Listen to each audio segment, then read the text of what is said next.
Good morning fam and ಎಲ್ಲರಿಗೂ ದೀಪಾವಳಿ ಹಬ್ಬದ ಶುಭಾಶಯಗಳು.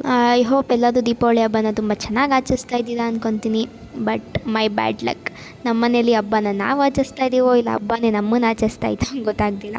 ಬಿಕಾಸ್ 2025 ಸೆಕೆಂಡ್ ಹಾಫಲ್ಲಿ ಬರೋ ಎಲ್ಲ ಹಬ್ಬನೂ ಆಲ್ಮೋಸ್ಟ್ ನಾವು ಹಾಸ್ಪಿಟ್ಲಲ್ಲೇ ಮಾಡೋ ಥರ ಆಗೈತೆ. ಬಿಕಾಸ್ ನಮ್ಮ ಅಜ್ಜಿಗೆ ಸ್ವಲ್ಪ ಹೆಲ್ತ್ ಇಶ್ಯೂಸ್ ಆಗಿರೋದ್ರಿಂದ ಈ ಥರ ಆಗೈತೆ ಗೈಸ್. ಆ್ಯಂಡ್ ಆಲ್ಮೋಸ್ಟ್ ನಾನು ಯಾವ ಹಬ್ಬದಲ್ಲೂ ಅಷ್ಟು ಎಕ್ಸೈಟ್ಮೆಂಟ್ ಆಗಿರಲ್ಲ. ಬಟ್ ಈ ಹಬ್ಬದಲ್ಲಿ ಫೀಲ್ ಆಗ್ತೈತೆ ಮನೇಲಿರೋದು ಎಷ್ಟು ಮುಖ್ಯ, ಮನೇಲಿ ಹಬ್ಬದ ಊಟ ಎಷ್ಟು ಮುಖ್ಯ ಅಂತ ಈ ಹಬ್ಬದಲ್ಲಿ ಗೊತ್ತಾಗ್ತೈತೆ.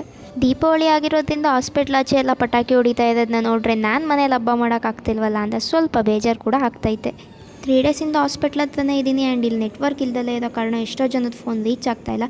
ಬಟ್ ಗೈಸ್ ಆದಷ್ಟು ಬೇಗ ಸಿಗ್ತೀನಿ, ಡೋಂಟ್ ವರಿ. ಎನಿವೇ ನಾನು ಈ ವ್ಲಾಗ್ನ ಸುಮ್ಮನೆ ಮಾಡ್ತಾಯಿದ್ದೀನಿ ಗೈಸ್. ಬಟ್ ವ್ಲಾಗಲ್ಲಿ ನಿಮ್ಗೇನು ಹೇಳ್ಬೇಕು ಅಂದ್ಕೊಂಡಿದ್ದೀನಿ ಅಂತ ಅಂದರೆ, ನಾವು ನಾಳೆ ನೆಕ್ಸ್ಟ್ ಮೂಮೆಂಟು ಎಲ್ಲಿರ್ತೀವಿ, ಯಾವ ಸಿಚುವೇಶನ್ ಇರ್ತೀವಿ ಯಾರಿಗೂ ಗೊತ್ತಿಲ್ಲ. ಸೊ ಇರೋ ಅಷ್ಟು ದಿನ ಎಲ್ಲ ಮೂಮೆಂಟ್ಗಳನ್ನೂ ಎಂಜಾಯ್ ಮಾಡಿ ಗೈಸ್, ಅಷ್ಟೇ. ಮತ್ತೆ ಸಿಗ್ತೀನಿ ಮುಂದಿನ ವೀಡಿಯೋದಲ್ಲಿ. ಅಲ್ಲಿವರೆಗೂ ಟಾಟಾ, ಬೈ ಬಾಯ್.